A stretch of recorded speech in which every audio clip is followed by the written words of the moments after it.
కుందువు ఏమైనా చేయగలవు, కథ మొత్తం మార్చగలవు. నీ నామముకే మహిమంతా తెచ్చుకుందువు. యేసయ్యా యేసయ్యా నీకే సాధ్యము. హల్లెలూయా. దేవుడు ఏదైనా చేయగలడు. దేవుడు సమర్థుడు, ఆయనకు అన్నీ సాధ్యమే. హల్లెలూయా హల్లెలూయా. నీకు దేవుని నామానికి మహిమ కలుగును గాక. అందరూ బాగున్నారా? దేవుని కృపను బట్టి నేను కూడా బాగున్నాను. ఇది మొదటి ఆదివారము, అదే నూతన సంవత్సరంలో మొదటి ఆదివారము కనుక ఈ ఆదివారమే చాలామంది ఆలస్యంగా వస్తున్నారు. నేనేమనుకుంటున్నానంటే మన సర్వీసు ఈవినింగ్ పెడితే బాగుంటుందని నాకు ఆలోచన వస్తుంది ఈరోజే. ఎందుకంటే ఈవినింగ్ అయితే అందరు వస్తారేమో అన్న ఆలోచన వస్తుంది. ఎందుకంటే నిదానంగా రావడం నాకు నచ్చట్లేదు. మన ఇష్టం వచ్చినట్టుగా వస్తేనంటే నాకు ఎందుకు ఇది నచ్చట్లేదు. కనుక ఒక్కసారి ఆలోచించుకొని నాకు నిర్ణయాన్ని చెప్తే, మీరు చెప్పినా చెప్పకపోయినా రెండో వారం చూస్తా. రెండో వారంలో నాకు 9:30 కల్లా 10 లాస్ట్కు 10:30 కల్లా అందరు రాకపోతే ఖచ్చితంగా ఈవినింగ్ మూడో వారం నుండి ఈవినింగే పెడతా. 18వ తారీఖు ఆల్ నైట్ ప్రేయర్ ఉంది. ఆ రోజే బల్ల ఆరాధన ఉంటుంది. ఆ రోజు మా నాయకుడు వస్తాడు, రమేష్ అన్న. ఆ రోజు అన్నని పిలుస్తున్నాను. ఆ రోజు ఈవినింగ్ ఎవరైతే వస్తారో వాళ్ళకి మాత్రమే బల్ల ఆరాధన ఉంటుంది. మార్నింగ్ వచ్చిన వాళ్ళకి ఉండదు. నేను ఎప్పుడైనా ఈవినింగ్ ఇవ్వాలనుకుంటున్నాను. ఆల్ నైట్ ప్రేయర్కే బల్ల ఆరాధన కూడా ఇస్తాను నూతన సంవత్సరం నుండి. కనుక దీన్ని కూడా మీ దృష్టిలో పెట్టుకోవాల్సిందిగా కోరుతున్నాను. హల్లెలూయా హల్లెలూయా హల్లెలూయా. ఓకే, మనం 1వ తారీఖు నాడు ఏం మాట్లాడిండో దేవుడు ఏమన్నా గుర్తుందా ఎవరికైనా?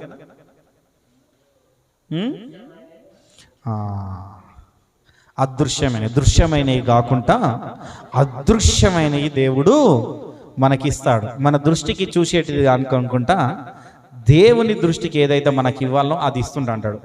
ఈరోజు ఏం మాట్లాడుకున్నామంటే మత్తయి సువార్త 15వ అధ్యాయం. దేవుడు ఈ వాక్యం ద్వారా నాకు బాగా గద్దించి మాట్లాడండి ఈరోజు. నాకు ఈ వాక్యం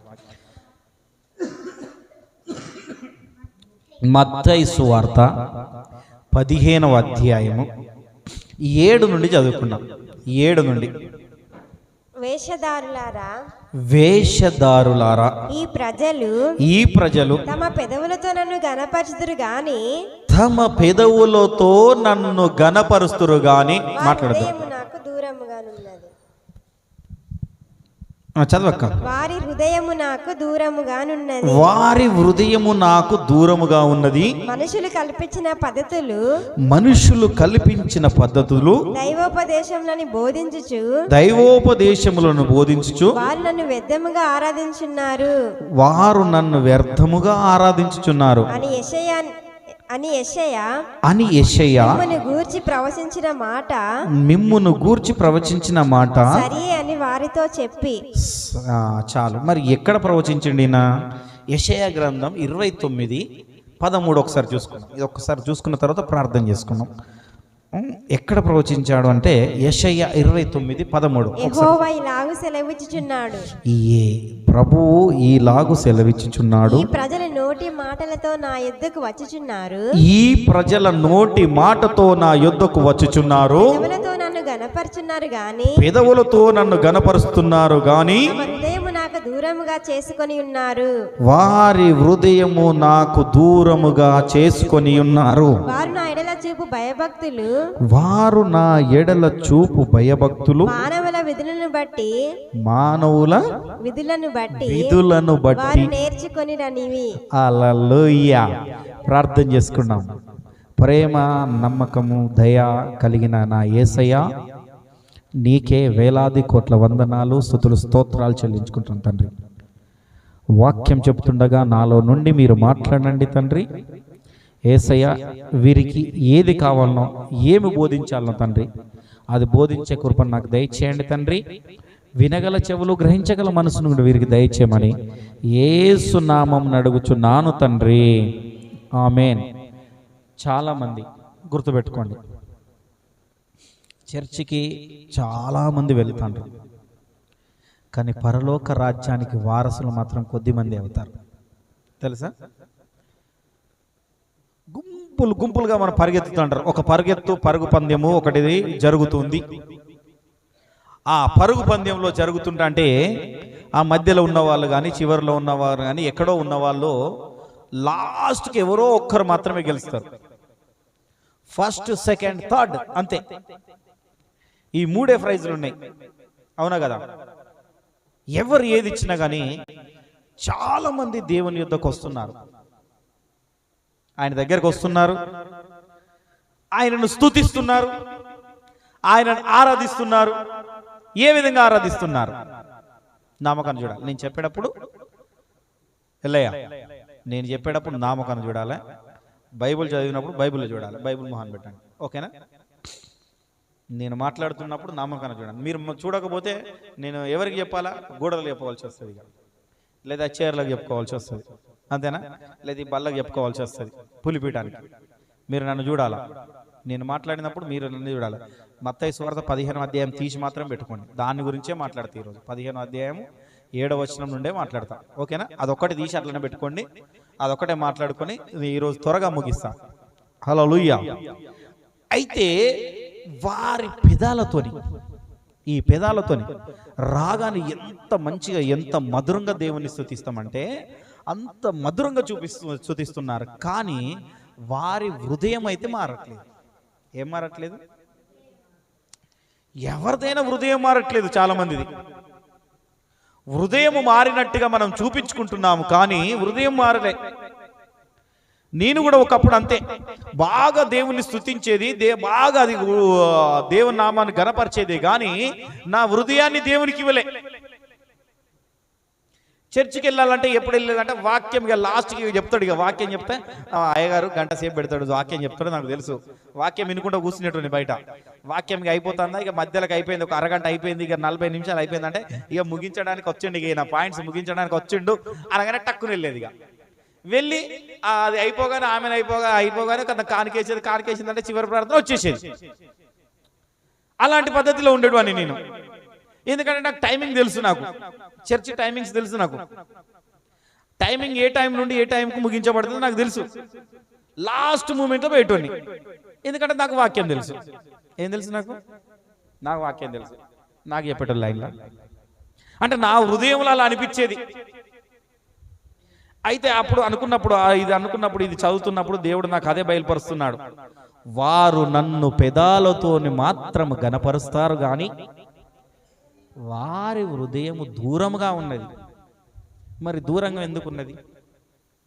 దూరంగా ఉండడానికి గల కారణం ఏమిటి అంటే మనలో వేషధారణ ఉన్నది. ఏమున్నది? వేషధారణ చాలా మందిలో ఉన్నది. వేషధారణ అనుకుంటే మళ్ళీ ఎవరన్నా ఇలా ఓ డ్రెస్ వేసుకుని అది అనుకుంటాను కావచ్చు, అది కాదు. హృదయంలో వేషధారణ ఉన్నది. హల్లెలూయా. మంచిగా రెడీ కావాలి, రెడీగా వద్దని నేను అనట్లేదు. హల్లెలూయా. మళ్ళీ వేరే తీరుగా, దీన్ని కూడా ఆన్లైన్లో వినేటోళ్ళు కూడా మళ్ళీ వేరే తీరుగా చేసుకుంటాను. నేను అది అనట్లేదు, మంచిగా రెడీ కావాలా, మంచిగానే ఉండాలా, మనం ఉండద్దు అనట్లేదు. కానీ హృదయములో వేషధారణ ఉన్నది. ఈ హృదయములో వేషధారణ ఎలా ఉంటుందంటే పెదాల నుండి ఒకటి వస్తుంది, లోపట ఇంకొకటి ఉంటుంది. అర్థమైందా? అయితే దీన్ని ఒకసారి మనము 10వ వచనం నుండి చూసుకుంటాం. 15వ అధ్యాయం 10వ వచనం నుండి చూసుకుంటా అంటే జనసమూహమును పిలిచి మీరు విని గ్రహించుడి. నోట పడున్నది మనిషిని అపవిత్ర పరచదు గాని నోట నుండి వచ్చినది మనిషిని అపవిత్ర పరచునని వారితో చెప్పాను. అబ్బా, వింటానులా. మనం తింటాం ఒక్కొక్కసారి తిండి, అన్నం తింటున్నాం, ఒకటి తెలిసింది తింటాం, తెలియంది తింటాం, ఒక్కొక్కసారి ఏదో ఒకటి తింటూనే ఉంటాము. ఈ తినేది మనిషిని అపవిత్రపరచదు. నువ్వు తెలుసో తెలియకనో ఒకసారి ఏదో ఒక టైంలో తింటున్నావు, కొన్ని తినకూడని తింటున్నావు. అర్థమైందా? నేను చెప్తున్నా, ఒక్కొక్కసారి తినకూడని తింటున్నావు, కానీ ఈ తినేది నీకు చేయదు. కానీ ఈ నోటి నుండి వచ్చిన మాట మాత్రము నిన్ను అపవిత్రపరచు. అబ్బా, ఎంత మాట చూసినావా? అపవిత్ర పరచదట ఈ నోటి నుండి వచ్చే మాట.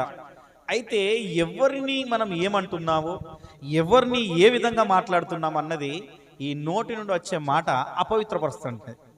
మానవులకు కోపం ఎక్కువ. ఏంటి ఎక్కువ? చాలా కోపం ఎక్కువ. దాంట్లో పైగా నాకు చాలా ఎక్కువ. ఇంకా చాలామంది తెలియదు ఏంటంటే నేను చాలా ఏంటంటే ఈ దేవునిలోకి వచ్చిన కాలం తర్వాత ఎంత కంట్రోలింగ్ చేసుకున్నానంటే అంత కంట్రోలింగ్ చేసుకుంటా. ఇప్పటికి కూడా కొంతమంది మాట్లాడుతుంటే మహా కోపం వస్తుండే అంటే కానీ ఊకే నా మనసులో అనుకుంటా ఏసు రక్తం చేయం, ఏసు రక్తం చేయం, ఏసు రక్తం చేయం, ఏసు రక్తం చేయం, ఏసు రక్తం చేయం. అవి అట్లా అనుకుంటా. ఎంత కోపం ఉండేదంటే నాకు నా చేతిలో ఏది దొరుకుతుంది అంతను కొట్టేసినాను. మహా కోపం. అసలు ఏది ఉన్నా కానీ ఇంట్లో ఏదైనా ఉన్నా కానీ మా ఇంట్లో అట్ట పగిలిపోయి అంత కోపం ఉండే. ఏసు రక్తం చేయం, ఏసు రక్తం చేయం, ఏసు రక్తం చేయం, ఏసు రక్తం చేయం. ఎప్పుడైతే ఆయనతో మన నా హృదయాన్ని ఆయన కనెక్ట్ చేసుకుంటున్నాడో అప్పుడు ఈ కోపం అంతా పోయింది. ఎవరేమన్నా కానీ పట్టించుకుంటే మర్చిపోయినా నేను. ఎవరేమన్నా కానీ పట్టించుకుంటే పోయినా. ఎందుకంటే వాక్యం చెప్తుంది. మరి ఏం చెప్తుంది? ఈ నోటి నుండి ఏదన్నా వచ్చిందనుకో దాని ద్వారా నేనేమో అపవిత్రపడతానేమో. అవునా కదా? దాని ద్వారా నేను ఏదన్నా అవుతుందేమో. గుర్తుపెట్టుకోండి, చాలా జాగ్రత్త ఉండాలి. గుర్తుపెట్టుకో. ఇప్పుడు చెప్పాను కదా ఇంతకుముందు, పరుగు పందెంలో 1, 2, 3 ప్రైజులు ఉంటాయి అంటే ఆ పరుగు పందెంలో ఆ ప్రైజ్ పొందుకోవడానికి వాళ్ళు కొన్ని నెలలుగా వాళ్ళు ఏం చేస్తుంటారు? ప్రాక్టీస్ చేస్తుంటారు. ఏం చేస్తుంటారు? ప్రాక్టీస్ చేస్తుంటారు. వేరే కాడ ట్రైనింగ్ తీసుకుంటారు. ఒకటి బ్రీతింగ్ ట్రైనింగ్ కానీ లేదా నడవడం కానీ, ఎట్లా రన్నింగ్ చేయాలా, ఎలా వాకింగ్ చేయాలా అన్నది కానీ ఇలాంటివి బాగా చేసుకుంటారు. ఎందుకు చేసుకుంటారు? వాళ్ళు నాకు మొదటి ప్రైజ్ కావాలా, నేను మొదట ఉండాలా, అందరూ నన్ను చూడాలా, అందరూ నా గురించి మాట్లాడుకోవాలా, నేను ఒక గొప్ప ప్లేస్లో ఉండాలా. దాంట్లో గెలిచాను అనుకో ఏదైనా గొప్ప బహుమతి వస్తుంది, ఒక మంచి ఉద్యోగం వస్తుంది, ఏదో ఒకటి నా జీవితం అన్నది స్థిరపడిపోతుంది. స్థిరపడడానికి కష్టపడుతున్నాను. క్రైస్తవులమైన మనము దేవుని యందు మన జీవితం స్థిరపడడానికి, స్థిరపడడానికి ఇప్పుడు మనం పరుగు పందెంలో ఉన్నాం. ఎలా ఉన్నాము? ఎక్కడున్నాము? అంతేనా? ఈ పరుగు పందెంలో ఉన్నవారిని మనం గెలవడానికి, ఓడిపోవడానికి ఇక్కడ మనకు తెలుస్తుంది. ఏది తెలుస్తుంది అంటే నువ్వు ఎంతగా పరిగెత్తుతున్నావు దేవుని యొద్దకు, నువ్వు ఎంతగా ఆయన వైపు నీ హృదయాన్ని తిప్పుతున్నావు. అర్థమైందా అన్న విషయాన్ని ఈ రోజు మనకు తెలిసిపోతుంది. హల్లెలూయా, హల్లెలూయా, హల్లెలూయా. చదవండి అక్క, చదవండి. 19 వరకు చదవండి. 19 వరకు చదవండి. అంతటా ఆయన శిష్యులు వచ్చి పరిసయ్యులు ఆ మాట విని అభ్యంతరపడిరని నీకు తెలియనా అని ఆయన అడగగా, ఆయన పరలోకమందు నా తండ్రి నాటిని ప్రతి మొక్కను పెకిలించబడును, వారి జోలికి పోకుడి, వారు గుడ్డివారై ఉండి గుడ్డివారికి త్రోవ చూపువారు, గుడ్డివారు గుడ్డివానికి త్రోవ చూపిన ఎడల వారిద్దరు గుండెలో పడుదురు కదా అనెను. అంతటా పేతురు ఈ ఉపమాన భావము మాకు తెలుపమని ఆయన అడగగా, ఆయన మీరును ఇంతవరకు అవివేకులై ఉన్నారా? నోటిలోనికి పోవునదంతయు కడుపులో పడి బహిర్గంలో విడవబడును గాని నోట నుండి బయటకు వచ్చినవి హృదయముల నుండి వచ్చును. ఇవే మనుషుని అపవిత్రపరచునని మీరు గ్రహింపరా? దురాలోచనలను, నరహత్యలను, వ్యభిచారములను, వేషభాగమనములను, దొంగతనములను, అబద్ధ సాక్ష్యములు, దేవదూషణలు హృదయం నుండి వచ్చును. ఇవే మనుషుని అపవిత్రపరచును గాని చేతులు కడుక్కొనక. చాలు చాలు చాలు చాలు. అయితే ఇక్కడ ఏమని చెప్తున్నాడంటే శిష్యులు ఉన్నారు, పరిచర్యలు ఉన్నారు. ఎవరు? పరిచర్యలు, శిష్యులు ఆయనతోనే తిరుగుతున్నారు. పరిచర్యల కంటే చాలా జ్ఞానవంతులు వాళ్ళు. ఎవరండి? పరిచారకులు చేసేవారు ఏంటంటే మంచి జ్ఞానవంతులు, దేవుని గురించి ఎరిగిన వారు. ఎవరి గురించి? మెస్సయ్య గురించి ఎరిగిన వాళ్ళు, ఆజ్ఞలను బాగా పాటించేటోళ్ళు. వాళ్ళు దేవుని ఆజ్ఞలను బాగా పాటించేటోళ్ళు.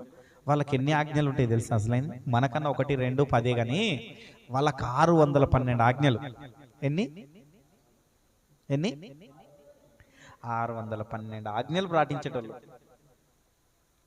వాళ్ళు ఈయన మాటలకు ఆశ్చర్యపోయారట. ఏం చేశారు? ఆశ్చర్యపోయి, ఈ మాటలకు ఆశ్చర్యపోయినప్పుడు ఆయన ఏం చెప్తున్నాడంటే, ఆయన పరలోకమందున్న నా తండ్రి నాటని ప్రతి మొక్కను పెగిలించబడును. ఏం చేయాలి? అర్థమైందా? అంటే తీసేస్తాడు. దేవుడే ఒక మొక్కను మనకు నాటాడు. ఏం నాటాడు? మంచిగా వినాలి. ఆయన నిన్ను తీసుకొచ్చి ఒక గర్భంలో పెట్టి దానిలో పెంచి తీసుకొచ్చి బయట పెట్టేసాడు, నాటిండు. అది ఎదగకపోతే గుర్తుపెట్టుకోండి, ఆ మొక్క ఎదగకపోతే, ఇప్పుడు నువ్వు ఒక మొక్కను పెట్టినప్పుడు అది ఎంత నీళ్లు పోసినా కానీ, ఎంత నీరు పోసినా కానీ అది ఎదగకపోతే దాన్ని ఉంచుకుంటావా, తీసేస్తావా? తీసేస్తారా? అంతేనా కదా? ఏం చేస్తాం మరి? అవునా కదా? అది పెరగకపోతే, ఎండిపోతే దానివల్ల ఉపయోగం ఏమున్నది? ఏమున్నది? అయితే వీరి జీవితాలు కూడా, ఎవరి జీవితాలు? పరిచయుల జీవితాలు కూడా ఆ విధంగానే ఉన్నాయి. ఏ విధంగానే ఉన్నాయి? ఎండిపోయినట్టుగానే. మనకు జీవితాలు కూడా అలానే ఉన్నాయి. అర్థమైందా? ఎండిపోయిన జీవితాలే మనకి. అన్నీ తెలుసు, తెలియదని కాదు మనకు. దేవుడు అంటే ఏదో తెలుసు, దైవాత్మలో ఎలా ఎదగాలనో తెలుసు, దేవుని ప్రేమను రుచి చూసిన వారిని, అవునా కదా? దేవుని గొప్పతనాన్ని చూసిన వారిని, అద్భుతాలు చూసిన వాళ్ళం, ఆశ్చర్యకార్యాలు చూసిన వాళ్ళం, అన్ని చూసి కూడా మన జీవితాలను చూసి కూడా మనం ఏం చేస్తున్నామంటే గుడ్డివారిమై ఉన్నమాట. ఏమై ఉన్నాం అంటే, గుడ్డివారిమై ఉండడం అంటే గుడ్డివానికి ఏం కనబడదు. ఏం కనబడదు? ఏమైనా కనబడుతుందా? ఏం కనబడదు. ఎంత వెళ్తున్నా కానీ చీకటే. ఎంత ఎండ తీసుకొచ్చి మిట్ట మధ్యాహ్నం ఎండలో పెట్టు, చీకటే వాడికి. ఏముంటది? కళ్ళు మూసుకోండి, మీకు ఏమైనా కనబడుతుందా? ఏం కనబడతలేదు. నాకైతే ఏం కనబడతలేదు. మొత్తం చీకటి ప్రపంచం కనబడుతుంది. అర్థమైందా? మనుషులు దేవుని గురించిన సత్యమైన మాటలు విని, ఈ నోటితోని అపవిత్రమైనది మాట్లాడద్దు అని తెలిసి, నీ ఇష్టానుసారంగా మాట్లాడకూడదు అన్న విషయాన్ని ఎరిగి, నీవు మాట్లాడుతున్నావు అంటే నువ్వు గుడ్డివాడివి. నువ్వు గుడ్డివాడివి ఉండి ఇంకో గుడ్డివాడికి దారి చూపిస్తే ఏమవుతుందంటే మీరిద్దరు కలిసి గుద్దలనే పడతారు. పరుగు పందెంలో ముందుకు సాగరు, కిందనే పడిపోతారు. ఏం ప్రయోజనం? ఇక పరలోక రాజ్యానికి ఇక వారసుడు ఎట్లయితావు నువ్వు? అర్థమైందా? అంటే నీకు అన్ని తెలుసు, తెలియదు అనట్లేదు. మంచిగా వినాలి. ఇంకా పూర్తిగా ఇంకా లోతుగా ఎక్స్ప్లెయిన్ చేస్తలేను, కానీ నేను నార్మల్గానే చేస్తున్నాను. అయితే ఏందంటే, మనము దేవుని గురించిన సత్యమైన బోధ విని, సత్యమైన మాటలు విని, దేవుడంటే భయము భక్తి కలిగి ఉండి, భయం లేకున్నా మనం ఉంటే, ఏదో సామెత ఉంటుంది చూడు, భయం ఉన్న కోడే బజార్లో అన్నట్టుగా, అన్నీ నీకు తెలిసి అన్ని విధాలుగా యేసుక్రీస్తు వారిని నువ్వు ఎరిగి, మంచిగా అర్థమైందా? తెలుసుకొని కూడా నువ్వు చేస్తున్న తప్పు నీలో గుడ్డితనం కలుగుతుంది. ఏం కలుగుతుంది?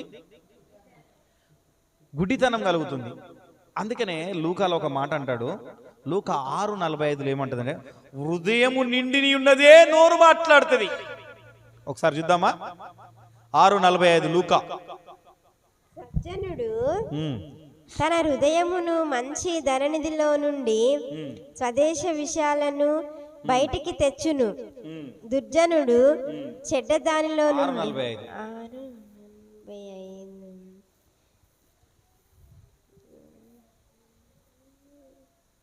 ఆ హృదయము నిండి ఉన్న దాన్ని బట్టి ఒకరి నోరు మాట్లాడును.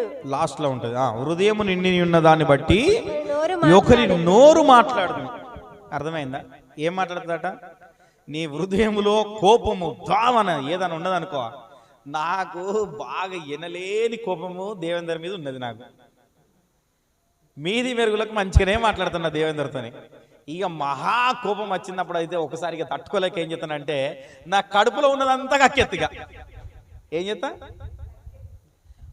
మొత్తం కప్పేది. ఈయన ఇట్లాంటోడు అట్లాంటోడు, ఈయన మంచోడు కాదు, అసలు ఈయన ఏం కాదు, ఏది కాదు అని కక్కేస్తా. అప్పుడు నేనేందంటే అట్లా కక్కింది అనుకో, నేను గుడ్డివాడిని. ఇక మంచిగా అర్థమయ్యేట్టు చెప్తాను. ఇక వేరేటోళ్ళ గురించి చెప్పడం ఎందుకని అందుకనే మమ్మల్ని ఇద్దరిని తీసుకుంటాను. దేవేందర్ అయితే బాధపడాడు కాబట్టి. అర్థమైందా? అయితే ఈ హృదయములో గుర్తుపెట్టుకో, ఈ కడుపులో, ఇంతకుముందు చాలాసార్లు మీకు ఒక సామెత కూడా చెప్పిన నేను, కడుపులో లేని కౌగలించుకుంటాను చాలాసార్లు చెప్పిన. ఈ లోపటంతా నిండినదంతా ఒకనాడు ఆవేశం వచ్చినప్పుడు అది బయటకు వచ్చేస్తా ఉంటుంది. దేవుడు ఏమంటున్నాడంటే అది తప్పు, అది గుడ్డివానికి మొదలు. ఏమంటది? గుడ్డివాడు గుడ్డివానికి చూపు చూపించడం అన్నట్టు, దారి చూపించడం అన్నట్టుగా. అర్థమైందా? గుడ్డివాడు గుడ్డివారికి దారి చూపించడం అంటే ఇదే మాట. అర్థమైందా అక్క? అర్థమైందా? ఈ గుడ్డివానికి గుడ్డివాని అంటే ఏందన్నట్టు అంటే ఇదే. అయితే యాకోబు 3:10 ఒక మాట అంటే మన నోటి నుండి ఆశీర్వాద వచనాలే రావాలి.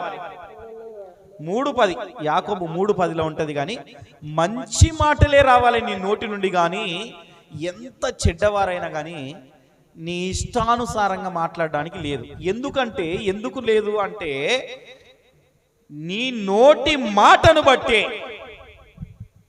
చదవకండి 3:10 ఏం అవసరం లేదు. కానీ నిజమంటే నేను ఇంతకుముందు ఒకటి చెప్పిన, సామెతలలో మీకు చూపించిన, సామెతల 18:21 ఏం చెప్పిన అంటే జీవ మరణములు మన నాలుక వశములై ఉన్నాయి అని చెప్పిన. గుర్తుందా? సామెతలు 18:21 ఉంటుంది. చదవకండి, మీరు ఇంటికి పోయినా కదా చదువుకోండి, రాసి పెట్టుకోండి, గుర్తుపెట్టుకోండి. నీ నాలిక వశంలోనే ఉంటాయి. అయితే ఈ ఉపమానము ఈ శిష్యులకు, ఈ పరిచారులకు అర్థం కాలే. గుడ్డివాడు గుడ్డివానికి త్రోవ చూపిస్తే గుంతల పడడం ఏందా? నాకేం అర్థం కాలే.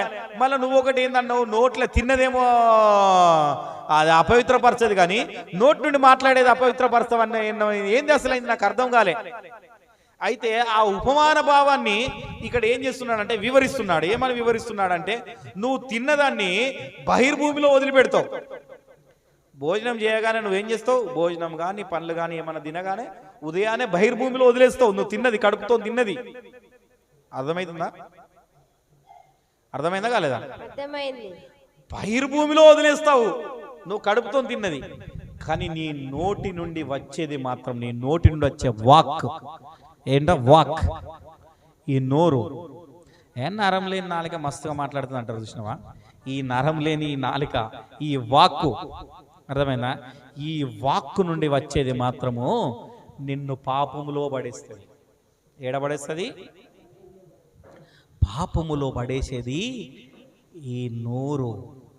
ఈ నోరు పాపములో పడేయడానికి కారణం ఏంటంటే ఈ పాపం అన్నది ఈ లోపట ఉన్నది, అదేమో బయటికి పోతుంది. నువ్వు ఏదో తెలిసి తెలియక తిన్నది, తప్పు చేసింది, అదేమో బయటికి వెళ్ళిపోయింది. మరి ఇది బయటికి వెళ్ళాలంటే ఎక్కడి నుండి వెళ్ళాలా? నోటి నుండే కదా వెళ్ళాల్సింది, నోటి నుండే వెళ్ళాలి కదా, అంతేనా కదా? ఈ నోటి నుండే వెళ్ళేదట. నీ ఇష్టానుసారంగా వెళ్తే అది ఏమవుతుందంట? అది పాపము. ఏంటిది? అది పాపము, అంతే. నోట నుండి బయటకి వచ్చినది హృదయం నుండి వచ్చుచున్నాను. అర్థమైందా? ఈ నోటి నుండి ఎన్నిసార్లు చెప్పినా కదా, ఈ నోట్ల నుండి వచ్చేది మన హృదయంలో ఎప్పుడో దాచిపెట్టుకున్నాం. ఎప్పటి నుండో నేను దేవేంద్ర మీద కోపం దాచిపెట్టుకున్నా. నేను 1 సంవత్సరం అవుతుందా, 2 సంవత్సరాలు అవుతుందా, ఎప్పుడో 2 నెలల 3 నెలల్లో ఎప్పుడో కోపం ఉన్నది. ఇక ఎప్పుడెప్పుడు దొరుకుతాడా అని చూస్తాను. ఇక సొక్కమాయిగా ఇక లాస్ట్కి అక్కడ దాకా పోతాయి ఇక మాటలు. ఇక ఎప్పుడో దాచిపెట్టుకున్న బాధ అదేంటంటే అది నీ హృదయం. అందుకనే హృదయ శుద్ధి గలవారు ధన్యులు, వారు దేవుణ్ణి చూచెదరు. నీ హృదయమే శుద్ధి లేదు, నువ్వు దేవుని ఎక్కడ చూస్తున్నావా? ఇక్కడ ఏమంటున్నాడు? ఇక్కడ మనకి ఏమంటున్నాడు? 18వ వచనంలో ఏమంటున్నాడు? నోట నుండి బయటికి వచ్చుచున్నవి హృదయములో నుండి వచ్చును. నోటి నుండి వచ్చేది వాడు ఊరికిన మాట కాదు. ఇప్పుడు నేను మాట్లాడుతున్నదంటే ఇది ఊరికే నేను మాట్లాడేది మాట కాదు, నా పెదాలతో కాదు, నా హృదయంలో నుండి, నా కడుపుల లోపల నుండి వస్తుంది. హల్లెలూయా, హల్లెలూయా. ఎగ్జాంపుల్ ఇంకోటి చెప్పాలంటే, దేశ భాషలందు తెలుగు లెస్స అన్నారు చూసినావా? తెలుగు మన అక్షరాలు చాలా ప్రాముఖ్యమైనవి, చాలా గొప్పవి తెలుసా? తెలుగు అక్షరాలు చాలా ప్రాముఖ్యమైనవి. కాకాలు చూడండి ఎట్లయితుంది, ఖ ఖ ఘ ఘ ఇక్కడ నుండి వస్తా ఉంటుంది, ఇక్కడ నుండి ఇట్లా వస్తా ఉంటాయి, ఇటు నుండి ఇలా వెళ్తాయి, ఈ లోపటి నుండి ఇలా వస్తా ఉంటాయి. అర్థమైందా? చదువుకునే వాళ్ళకి బాగా తెలుసు అన్నమాట. మనం పలికే పదం కూడా లోపల నుండి వస్తుంటా అంటది. అర్థమైందా? ఘ ఎక్కడ నుండి వచ్చింది, ఇగో ఇక్కడ నుండి వచ్చింది.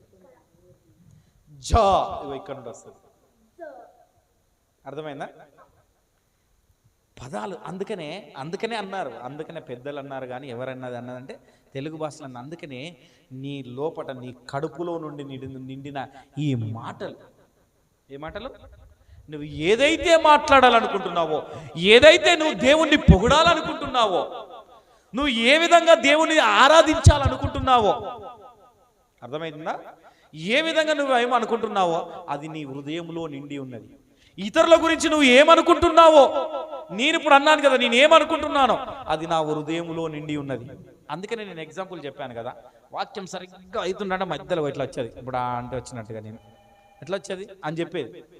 అప్పుడు ఇలా అంటే నాకు ఆ టైమింగ్ తెలుసు అన్నమాట. అప్పుడు ఉన్న టైమింగ్లు అవన్నీ నాకు తెలుసు కనుక నేను ఆ విధంగా ఉండేది.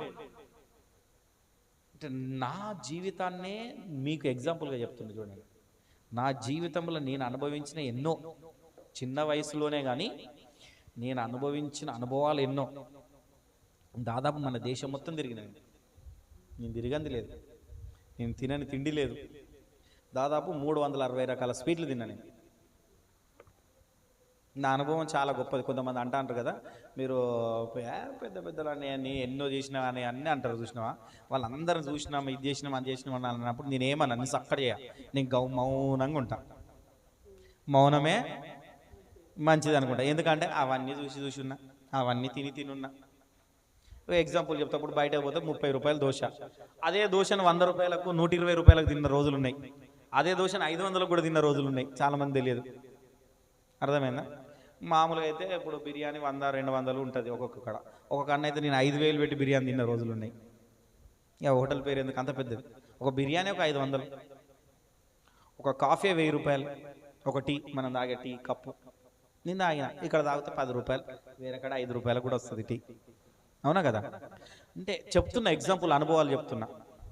అర్థమైందా? ఎలా ఇది చూడు. అయితే ఏందంటే వీరి నుండి వచ్చేటంట 19వ వచనంలో ఏమున్నాయంట, ఏమొస్తాయంట వీళ్ళ ద్వారా? దురాలోచనలు, నరహత్యలు, వ్యభిచారములు, వేషగమనములు, దొంగతనములు, అబ్బా చూసినావా ఎన్నట? అబద్ధ సాక్ష్యములు. చూసిన ఒక్కటి వచ్చిందంటే ఇవన్నీ వస్తాయి. నీ నోటిలో నుండి ఒక్కటి తప్పుగా మాట్లాడినావంటే ఇవన్నీ నువ్వు చేస్తున్నావు అన్నాడు. ఏమన్నట్టు? నేను ఎగ్జాంపుల్, ఈయన పలానోడు ఇట్లాంటోడు, ఆయన అట్లాంటోడే కానీ నేను కాదనట్లేదు. నేనేమంటానా? ఆయన మంచోడు కాదు చెప్తున్నా. మంచిగానండి. ఎవరు? దేవేంద్ర మంచోడు కాదు, ఆయన దొంగ. ఆ దొంగను నేను దొంగ అన్నాను అనుకో, కానీ దానివల్ల నేను ఎన్ని తప్పులు చేస్తున్నారు కదా? అర్థమైందా? నీకు అర్థమైందా? ఒకవేళ దొంగ అనుకో, ఆ దొంగ మారాలని నువ్వు ప్రార్థన చేయాలి. అది నీ ఉద్దేశం. ఏం చేయాలి? ఇప్పుడు అర్థమైందా?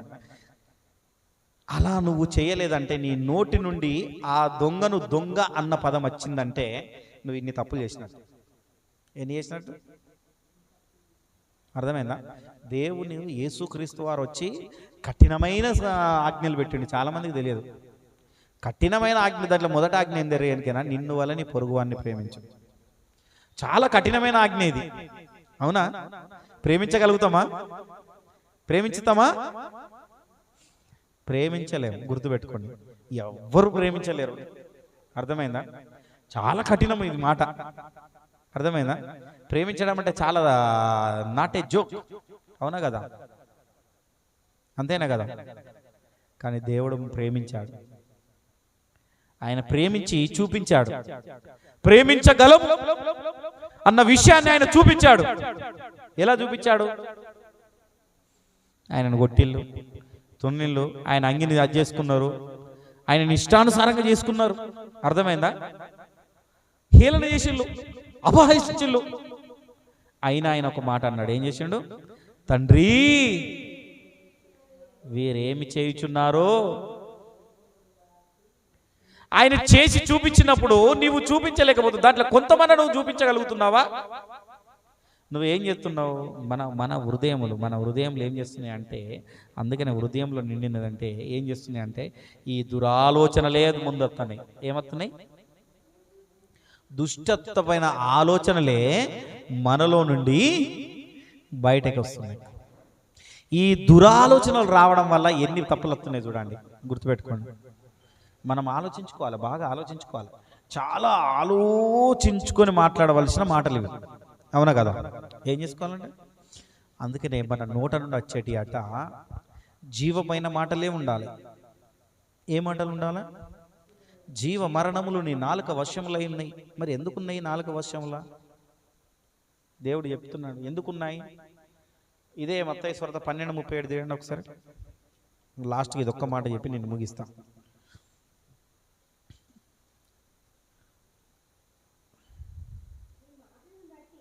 నీ మాటను బట్టి నీతిమంతుడవని తీర్పు నొందుదువు. నీ మాటను బట్టి ఏందంట? దేన్ని బట్టి? అర్థమైందా? ఇప్పుడు గనక నేను మంచిగా మాట్లాడలేదనుకో, ఈ వాక్యం విన్న తర్వాత కూడా ఈ వాక్యాన్ని మంచిగా గుర్తుపెట్టుకోండి. ఎంత? 12:37 మత్తయి సువార్త. నువ్వు ఏ నిద్రలు ఉన్నా లేపినా కానీ నువ్వు మంచిగా గుర్తుపెట్టుకో. ఈ కంచెలు ఏం చేసుకోవాలా? పెట్టుకోరా? ఎంతమంది పెట్టుకుంటారు? ఏం చెప్పినా? మత్తయి సువార్త 12:37 వచనం. నెక్స్ట్ వారం అడుగుతా నేను, ఏం గుర్తుపెట్టుకోమన్నా అని అడుగుతా నేను. ఏమని గుర్తుపెట్టుకోమని చెప్తాను? మత్తయి సువార్త 12:37 వచనం.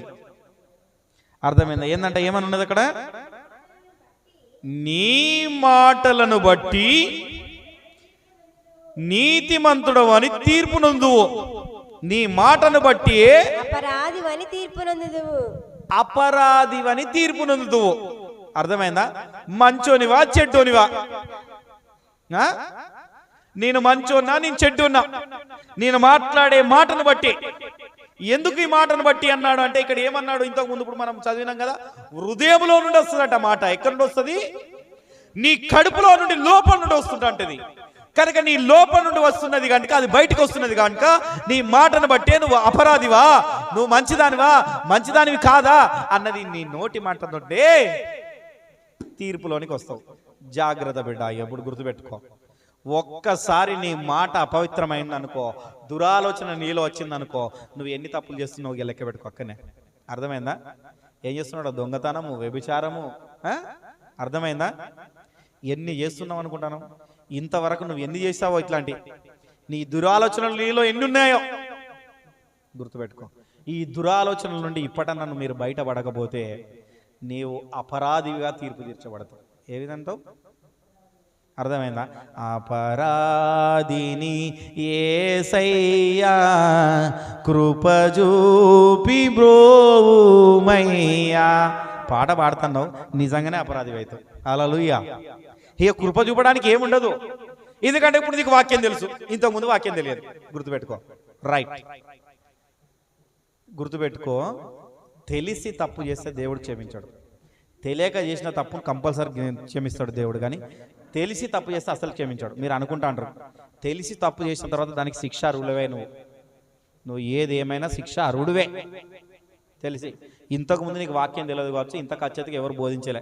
ఎవరు బోధించినా గుర్తుపెట్టుకోండి, చాలామంది నేను చాలా బోధలు విన్నా, ఎవరు బోధించినా కానీ మంచి మంచి ఆశీర్వాద వచనాలు విడుదల చేస్తూ ఉంటారు. ఏం చేస్తూ ఉంటారు? ఆశీర్వాద వచనాలు విడుదల చేస్తుంటే మనకులో ఎగ్జైట్మెంట్ వచ్చి ఆమేన్ ఆమేన్ ఆమేన్ ఆమేన్ అంటాం మనం. హల్లెలూయా. కానీ ఇవన్నీ చేయకూడదన్న మాట మాత్రం ఎవరు చెప్పరు.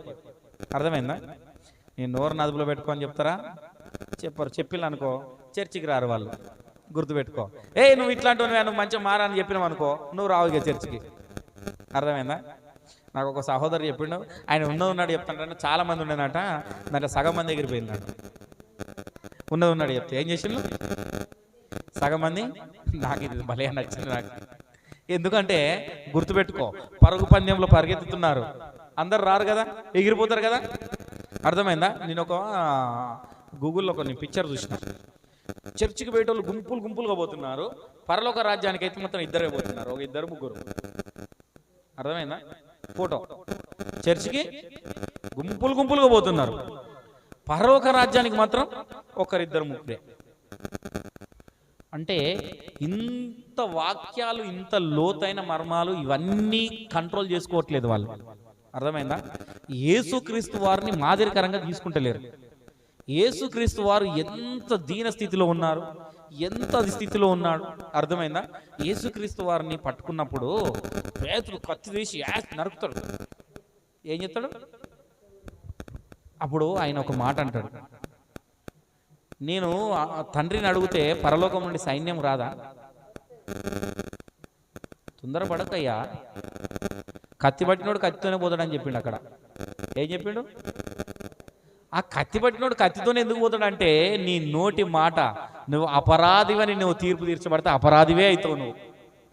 నువ్వు నీతిమంతుడుగా తీర్చబడితే నీ నోటి నుండి వస్తే నువ్వు నీతిమంతుడుగా తీర్చబడతావు. హల్లెలూయా. అది దేవునికి కావాల్సింది, నీతిమంతుడు కావాలి. అర్థమైందా? నా నీతిని మీకు అనుగ్రహిస్తున్నా అన్నాడు. ఏమన్నాడు? ఆయన నీతిని ఇస్తా అన్నాడు. అర్థమైందా? ఆయన బాధను, ఆయన శ్రమని ఇస్తానని చెప్పిండా? అర్థమైందా? నా నీతిని నీకు ఇస్తున్నా. మరి ఆ నీతి ఏమైంది? నువ్వు రక్షింపబడినప్పుడే, నువ్వు యేసుక్రీస్తుని తెలుసుకున్నప్పుడే ఆయన నీతి నీకు ఇచ్చాడు. ఏమిచ్చాడు? మరి నువ్వేం చేస్తావు? అర్థమైందా? నేను పరిశుద్ధుడను గనుక మీరు నువ్వు పరిశుద్ధముగా ఉండండి. కానీ నీ నోటి మాట ద్వారా నువ్వు ఏం చేస్తున్నావు గుర్తుపెట్టుకో. నీ నోటి నుండి వచ్చే మాట ద్వారానే నువ్వు తీర్పులోనికి వస్తావు. నీ నోటి నుండి వచ్చే మాట ద్వారానే నువ్వు అపరాధిగా నువ్వు తీర్చబడతావు. నీ నోటి నుండి ఏదొస్తున్నది, నీ నోటి మాటల నుండి ఏమొస్తున్నాయి అన్నది నీ నోరు నీ కంచెలు అదుపుకొని మాట్లాడడం నేర్చుకోవాలి. ఏం నేర్చుకోవాలి? ఇదే విషయాన్ని నేను ఆయన చెప్పగానే చెప్తున్నాడు. ఏం చెప్తున్నాడు? నువ్వు ఏదైనా తింటావు అపవిత్రం, ఏదైనా ముట్టుకోకు, నీకు సంబంధం. అయితే నీ నోరు నుండి ఏంటంటే, నువ్వు ఏదైనా తెలియక నువ్వు తింటావు అనుకో, ఆ తిన్న వస్తువు నిన్ను అపవిత్రపరచదు. ఆ తిన్నది ఏమవుతుందట అంటే నెక్స్ట్ ఉదయాన్నే బహిర్భూమిలోకి వెళ్ళిపోతుంది తిన్నది. కానీ నీ నోటి నుండి వచ్చే మాట మాత్రమే నిన్ను అపవిత్రమరుస్తుంది. కాబట్టి నీ నోటి మాటను, నీ నాలుక, నీ కంచెలు కాల్చుకోవాలి. ఏం చేసుకోవాలి? వాత పెట్టుకోవాలి. మనం ఏం చేసుకోవాలి? ఎంత ఏమైనా కానీ నీకు నీవు రిలీజ్ అవి అదే తగ్గించుకొని ఉన్నావు అనుకో, నీ నోటి నుండి శుభవచనాలే వచ్చినాయి అనుకో, దేవుడు కూడా నీకు నోటి నుండి ఆయన శుభవచనాలు విడుదల. ఎందుకంటే నోటి మాట నుండి నీతిమంతుడు వచ్చాడు. ఒక్కవేళ ఆయన నోటి నుండి నువ్వు అపవిత్రమైన మాటలు మాట్లాడితే అపవిత్రుడుగానే ఉంటావు, అపవిత్రతలోనే ఉంటావు. అదే నీకు తీర్పు. నీ తీర్పులో నీవు ఎందుకు ఉండాలో అన్నది అందుకనే గుర్తుపెట్టుకోని చెప్పిన. నువ్వు తీర్పులో ఏ విధంగా ఉంటావు, నీ తీర్పులో నువ్వు ఏ విధంగా ఉంటావు అన్నది నువ్వు తెలుసుకోండి. తెలుసుకొని మన మాట, నీ కంచెలు మన మాటను ఒకసారి కాపాడుకున్నాం. ఏం చేసుకున్నాం? మన మాటను కాపాడుకున్నాం. ఎవరి గురించి కానీ, మనం ఎవరి గురించి కానీ తప్పుగా కానీ, ఎవరి గురించి కానీ ఏది కానీ మాట్లాడకూడదు. ఏం గురించి మాట్లాడకూడదు? ఏ వ్యక్తి గురించి అయినా, నీ పక్కనున్న వ్యక్తి గురించి అయినా, నువ్వు ఎవరి గురించి అయినా, నీ సంఘంలో వచ్చే వాళ్ళైనా, సంఘం బయటి వాళ్ళైనా, వేరే వ్యక్తి అయినా కానీ ఎవరి గురించి అయినా నువ్వు ఒకవేళ తప్పుగా మాట్లాడినా, తప్పుగా ఆలోచనలో ఎదిగినా, నువ్వు తప్పుగా ఎదిగినా కానీ నువ్వేం చేస్తావు అంటే అపరాధిగానే తీర్పు తీర్చబడతావు. హల్లెలూయా. ఎందుకంటే అన్ని మొక్కలు దేవుడు నాటినాయి. ఎవరు నాటినాయి? ప్రతి మనిషి ఏందంట? నాటిందే. ఆ నాటిన మొక్క ఎదగకపోతే ఆయన తీసేసుకుంటాడు, అది ఆయన పని. తండ్రి నాటిన మొక్క ఏమన్నది? ఉన్నదా లేదా అక్కడ? ఒకసారి చూద్దామా? మళ్ళీ ఒకసారి చూడండి, మళ్ళీ మీరు వెళ్తారు. ఇది ఒక్కటి గుర్తు చేస్తాం. మత్తయి సువార్త 15వ అధ్యాయం.